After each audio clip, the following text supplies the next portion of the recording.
Pokémon Scarlet and Pokémon Violet introduced the concept of convergent evolutions, where you could have a garden eel bury itself underground like a mole, a mushroom grow warts like a jellyfish squid thing, or have a matcha set that gained a soul due to being around for so long look like a possessed tea set. I've dabbled with creating Convergent Mon before, but for this Fakemon region, the Kelot region, I kind of went a bit overboard. Kelot is based on Wales and some of the surrounding areas. Today I'm going to discuss 4, that's right, 4 convergent lines. Let's start with Fungal, Fungal Stack, and Gargafungal. Grass Psychic. Yes, I know we've already had a mushroom-themed convergent mon before. This is a different mushroom. Specifically, the Fly Agaric, a poisonous mushroom found in Wales. So why is it psychic? Well, not only does a magical mushroom in a magical forest make one of the few magic types make sense, the toxic spores this mushroom secretes has psychoactive effects. It can act as a depressant,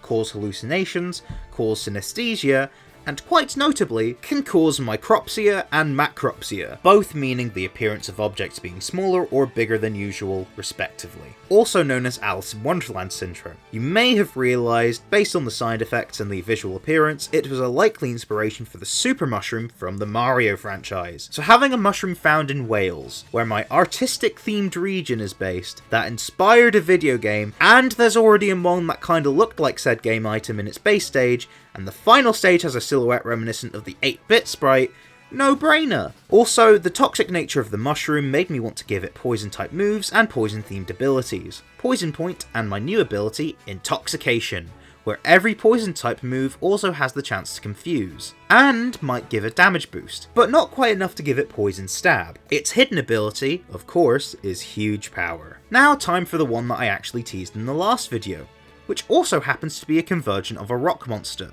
the Roly line. Roly is a lump of coal, while Roly Lithy, a mono-steel type, is a lump of lithium, as lithium mines have opened up in Cornwall, which is another one of the Celtic nations and is very close to Wales geographically. I recommend watching my previous video to see more Cornish designs. But Dr. Eevee, this should just be a variant. It's still an ore that gets mined. You're right in the sense that they are both mined, but I think coal and lithium are different enough on a molecular level. Literally. Lithium has an atomic number of 3 on the periodic table, while carbon, what coal is made of, has an atomic number of 6. They are quite literally completely different on a molecular level. But I would say, although that is one reason, if it was the only one, I don't think that would be a very strong reason. I have others though. Firstly, it admittedly allows me to have my cake and eat it too, so to speak. Coal mining communities were huge in Wales, so not including the Roly line as originally presented would feel wrong, so making a convergent instead of a variant allows me to represent both elements. I could have made it an original mon to be fair, but you'll see in its evolutions that the concept really fits a variant or convergent. Another reason is that I'm using Poltergeist as heavy justification. Sinistea and Poltergeist are ghosts that possess tea, while Poltergeist and Sinistea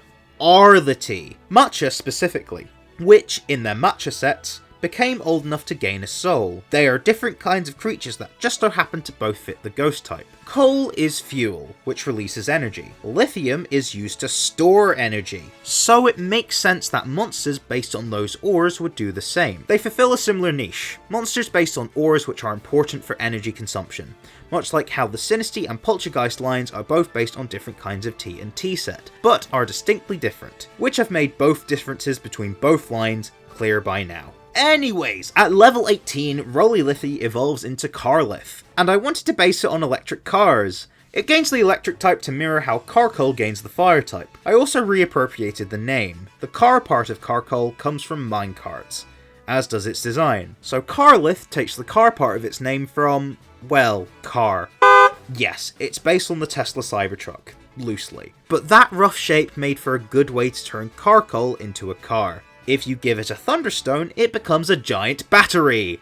Lithium isn't just used for electric car batteries, but also rechargeable batteries in general. Colossal is a kaiju made of coal, and its G-Max form is a coal furnace. They both may be wide, but they're even taller. This made me think, wouldn't it be funny if Colitha was a perfect metallic cylinder, which is also a battery? Now, there's a reason it's a Thunderstone evolution and not obtained by getting Carlith to level 34. In my previous Fakemon region, Cronio, I made a new Carcol evolution called Locomotive. It was created to reference the use of trains in the Industrial Revolution, and to be a cohesive and natural evolution of wheeled creature evolves into wheeled creature that evolves into yet another wheeled creature. Electric trains are a thing, so Lithomotive is too. Locomotive used the Firestone to evolve, and Lithomotive is obtained at level 34. So I swapped the level up and stone evolution methods. In a way, this is meant to be a reference to Poltergeist and Sinistra. The Poltergeist line swaps its names around, so the Roly Lithy line swaps its evolution methods. I have nothing else to say on this line, but I'm very proud of it. Something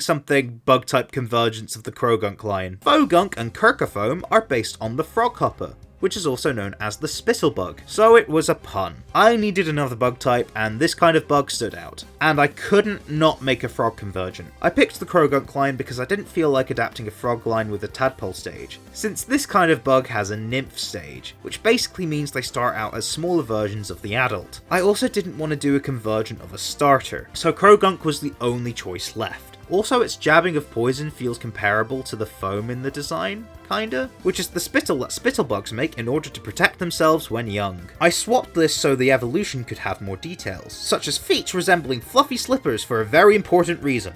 It's funny. This foam replaces croak in their names, and also sounds like foe, meaning an imitation of. Gunk didn't seem like it needed to change, but it isn't a poison type, so Kirkapoam isn't toxic. I wanted to keep the cadence of it, so I brought in the name of the superfamily of the Froghopper, Kirkapoidea. While on the Sinnoh train, there are some Pokemon I'm going to hold off for another video, but for completion's sake, I'm letting you know they exist. But don't worry, I've given another beloved Sinnoh convergence.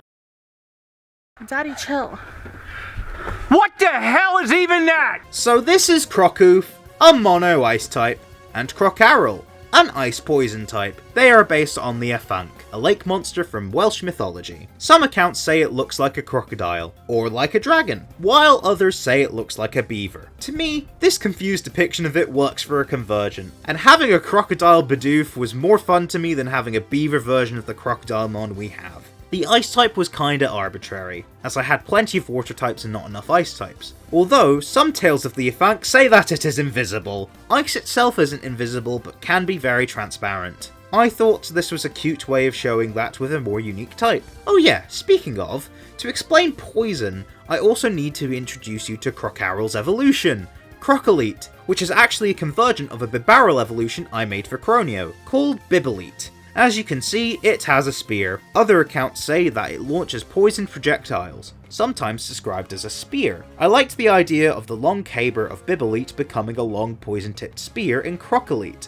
Made of ice, of course. Crocoof only isn't poison type because I wanted it to be monotype like Bidoof, while Croccarol and Crocolite are dual types, like their mammalian counterparts. I also like the idea of Crocoof not having developed its toxins, but doing so while maturing. So that's it for Kelot's Convergence, for now. But what did you think? I'm sure I'm going to get a lot of comments about Crocoof. Thank you to the artists I've worked with, and if you want to see the next video early, make sure to check my description to see my Patreon or become a YouTube member. Thank you for watching, and until next time, goodbye.